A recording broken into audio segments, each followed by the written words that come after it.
যেহেতু তিনজনের মত পাওয়া গেছে, তাই আমি ধরে নিতে পারি যে কারো কোনো আপত্তি নাই। বাবু আহা, পরে বলবা তুমি।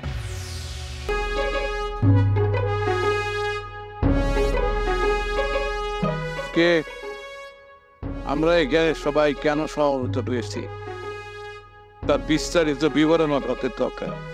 কাজল বল।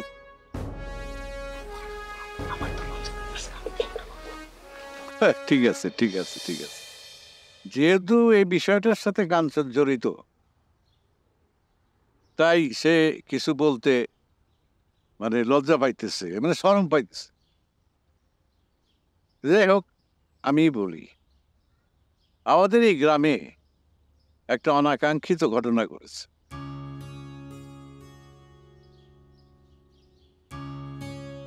যদিও যারা এই ঘটনার সাথে জড়িত তারা কেউ আমাদের গ্রামের না। মেয়েটির নাম হলো গিয়া নূপুর, আর তার ভাই নওশাদ।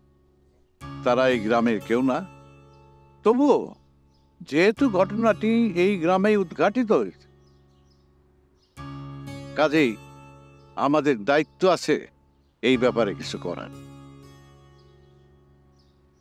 তো মেয়েটির কে আজকে দৌড়া মারার কথা ছিল, কিন্তু গত রাত্রে মেয়েটি আমার হাতে পায়ে ধরে 250-টিরও বেশি ডিজাইন অপশন নিয়ে ওয়ালটন স্মার্ট ফ্রিজ, বোঝে আপনার প্রয়োজন। একটা কথাই বলেছে, তার ভাইয়ের যাতে কোনো অপমান না।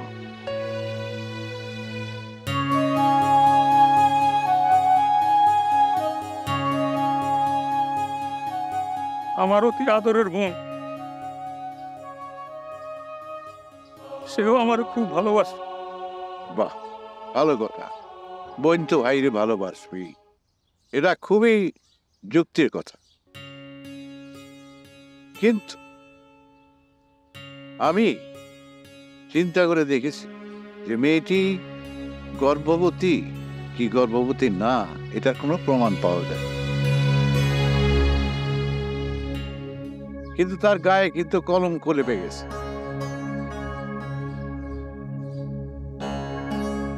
সেই কারণে এই কলঙ্ক থেকে মুক্তি দেওয়ার জন্য তার একটি বিবাহ দেওয়ার প্রস্তাব করতেছি, আপনারা যদি রাজি থাকেন।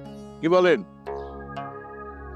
বাবু, বিবাহের জন্য মায়াটা খুবই ছোট হয়ে যায়, কিন্তু এছাড়া তো কোনো সমাধানও নাই, এ কথা সত্য। আমার কোনো আপত্তি নাই। ভাইয়ের যখন আপত্তি নাই, তাতে আমার তো কিছু বলার থাকে না। যেহেতু তিনজনের মত পাওয়া গেছে, তাই আমি ধরে নিতে পারি যে কারো কোনো আপত্তি নাই। বাবু আহা, পরে বলবা তুমি। এইরকম একজন পাত্রীর জন্য একটা পাত্র পাওয়া খুব দুষ্কর। তাই আমি আমার কাঞ্চনকে বলেছিলাম যে সে রাজি আছে কিনা। কাঞ্চন, এখন প্রকাশ্য বলো। আপনার আদেশ শিরোধার্য। আপত্তির কিছু নাই বাবু। তাহলে ঠিক আছে, আজকে রাত্রেই আমরা সব ব্যবস্থা করে ফেলি। আমি আমার সাধ্যমতো যতটুকু হয় আমি এই বিয়ের আয়োজনটা করব। বাবু, বাবু আমার কিছু বলার আছে বাবু। হ্যাঁ, ঠিক আছে। শোনো, যেহেতু তুমি মেয়েটাকে বিশেষভাবে সহায়তা করেছো, তার জন্য তোমাকে আমি পুরস্কৃত করব। কিন্তু সেটা করব আমি বিবাহের পর। আজকের মতো সভা শেষ, আপনারা বিয়ের আসরে আসবেন।